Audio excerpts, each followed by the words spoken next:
நியூஸ பார்த்தியா? 888 கோடி ஊழல் பண்ணியிருக்கிறாரு திமுக அமைச்சர் KN நேரு. அட நீ வேறப்பா, இன்னும் நீ அப்டேட் ஆகல. 888 கோடியெல்லாம் இல்ல, 1000 கோடியை தாண்டி போய்கிட்டே இருக்கு. இத்தாலியில முதலீடு பண்ணி அந்த பணத்தை பதுக்குறாராமா. அடப்பாவிகளா, இதுக்கே வாய பொழந்தா எப்படி? இன்னும் லிஸ்ட் பெருசா இருக்கு. ஆமாப்பா, துரைமுருகன் மேல போட்ட ஊழல் வழக்கு என்ன ஆச்சு? ஊழல் வழக்குன்னு சொல்லாதப்பா, வாயில போட்டுக்கா. மணல் மாஃபியா கேங்குன்னு சொல்லு. அது இந்த KN நேரு விவகாரம் போல டெல்லிக்கு போய் அங்க ஏதோ பேசி அப்படியே நிறுத்தி வச்சிருக்கிறாங்க. அந்த ஊழல் சம்பவத்தை அப்படியே மறைக்கிறதுக்காகத்தான் திரும்பவும் சீட்டு கேட்டுட்டு இருக்கிறாரு துரைமுருகன். ஆனா ஊனா பொசுக்கு பொசுக்குன்னு டெல்லிக்கு போயிடுறாங்களேப்பா. ஆமா, இங்க கொள்கை எதிரின்னு சொல்ல வேண்டியது அங்க போய் காலில் விழ வேண்டியது.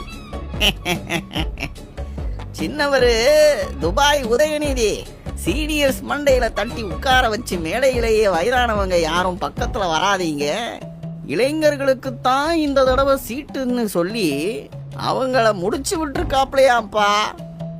நீ சொல்றது சரிதான். ஆனா இவ்வளவு காமெடி நடந்தாலும் ஊழல் பண்றதுல மட்டும் ரொம்ப சீரியஸா இருக்காங்க திமுக. ஊழல் பண்றதுல நேஷனல்ல இருந்த இன்டர்நேஷனல் லெவலுக்கு ப்ரமோட் ஆயிருக்கிறாங்க.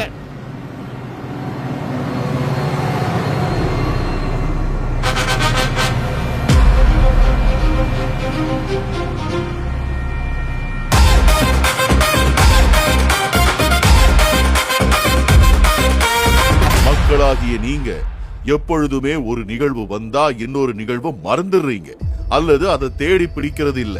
KN நேரு துரைமுருகன் ஊழல் மட்டுமா நாட்டுல நடந்த ஊழல்? அது மட்டுமா திமுக பண்ணிட்டு இருக்க ஊழல்? நிறைய இருக்கு, ஆனால் எங்களுக்கு தெரிஞ்சது செய்தியில வர்றது தானே. அதை தாண்டி நிறைய ஊழலும் பண்ணி இருக்கிறாங்க. அடுத்த பெரியாரா ஒருத்தரை மாத்தவும் திட்டம் தீட்டி இருக்கிறாங்க. ஒன்னா சொல்றேன், கேளுங்க. சொல்லுங்க தலைவரே. அடுத்த 50 ஆண்டுகளுக்கு திராவிட இயக்கத்தை வழிநடத்த போகும் இளம் பெரியார் என்று உதயநிதியை வர்ணிக்கிறாங்க திமுகவினர். பெரியார் தனது வாழ்நாள் முழுவதும் பரம்பரை ஆட்சிக்கும் குடும்ப அரசியலுக்கும் எதிராக போராடினார். அப்படி இருக்க தனது தந்தை முதலமைச்சராக இருப்பதால் அமைச்சராக இருக்கும் ஒருவரை இளம் பெரியார் என்று அழைப்பது ஒரு திருடனை இளம் காந்தி என்று அழைப்பதற்கு சமம். நாங்க கிண்டலா கடந்து வந்துட்டோம். ஆனா நீங்க சொல்லும் போதுதான் புரியுது அதோட ஆழம் என்னன்னு. சரி, நம்ம ஊழல் பக்கம் வருவோம்.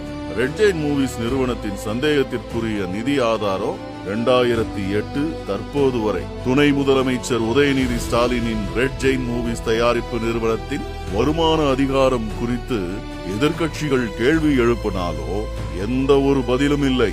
திரைப்பட விநியோக நிறுவனம் மூலம் கணக்கில் காட்டப்படாத சொத்து குவிக்கப்பட்டிருக்கு. ஒரு திரைப்பட தயாரிப்பு நிறுவனம் தெளிவான நிதி பதிவுகள் இல்லாம எப்படி அபரிதமாக வளர்ந்தது என்று கேள்வி உங்களுக்கு எழவில்லையா? ஆமா, அந்த கேள்வி எழத்தான் செய்யுது. அது மட்டுமில்ல, குடும்ப கணக்குகளில் 30,000 கோடிக்கும் அதிகமான செல்வம் குவிந்துள்ளதாக தெரிகின்றன. எந்த ஒரு முறையான விசாரணையும் இல்லை. அது மட்டும் இல்லாம முதலமைச்சர் ஸ்டாலினின் மருமகன் வி சபரீசன் போலி நிறுவனங்களை அமைத்ததாக கூறப்படுகிறது. இங்கிலாந்தில் சர்வதேச வழிகள் மூலம் கணக்கில் காட்டப்படாத செல்வத்தை பதுக்கி வைத்திருக்கிறாராம். இதுக்கே பெருமூச்சு விட்டா எப்படி? இன்னும் நிறைய இருக்கு. வீட்டு வசதி வாரிய மனை ஒதுக்கீட்டு ஊழல், பொதுப்பணித்துறை டெண்டர்களில் முறைகேடுகள், காவல்துறை ஆட்சேர்ப்பு முறைகேடு, மதுபான உரிமை டெண்டர் ஊழல் பாட்டிலுக்கு 10 ரூபாய், ரெட் ஜெயின் மூவிஸ் நிறுவனத்தின் சந்தேகத்திற்குரிய நிதி ஆதாரம், மருமகனின் சர்வதேச பண மோசடி, வேலைக்கு லஞ்சம் பெறும் ஊழல், CMTC, கனிமொழி மற்றும் மற்ற அமைச்சர்கள் சம்பந்தப்பட்ட சொத்து குவிப்பு, நகராட்சி நிர்வாக டெண்டர் முறைகேடு, மணல் சுரங்க ஊழல் 4730 கோடி என்று இவர்கள் செய்த ஊழல் பட்டியல் மிக நீண்டது. நீர்வளத்துறை அமைச்சர் துரைமுருகனின் துறை 28 அரசு குவாரிகளில் சட்டவிரோத மணல் சுரங்கத்தை முறையாக அனுமதித்தது. அனுமதிக்கப்பட்ட வரம்புகளை விட 22.7 முதல் 24 லட்சம் யூனிட்டுகளை பிரித்தெடுத்தது என்று திமுக ஊழல் பட்டியல் இன்னும் நீண்டு கொண்டேதான் இருக்கிறது. மக்களாகிய உங்களுக்கு ஒரு ஊழல் தான் கண்ணுக்கு தெரிகிறது. நீங்க சொல்றது புரியுது, ஆனா எங்களால என்ன பண்ண முடியும்? எங்க கிட்ட என்ன பவர் இருக்கு? நீங்க தான் பவர். உங்ககிட்ட இருக்கிற ஆயுதத்தால தான் அவங்கள அழிக்க முடியும். என்ன சொல்றீங்க? உங்க வாக்குதான் ஆயுதம். அத வச்சு அவங்கள அழிங்க. புது வருஷம் பிறக்க போகுது. புத்துணர்ச்சியோட புதியதா ஒரு ஆட்சியை கொண்டு வாங்க. இந்த ஊழல் சாம்ராஜ்யத்தை தொடர விடாம நிரந்தரமா முடக்கி மக்களாகிய நீங்க 2026ல இவர்கள் செய்த குற்றத்திற்கு உங்கள் வாக்கால் நல்ல தண்டனை கொடுங்க.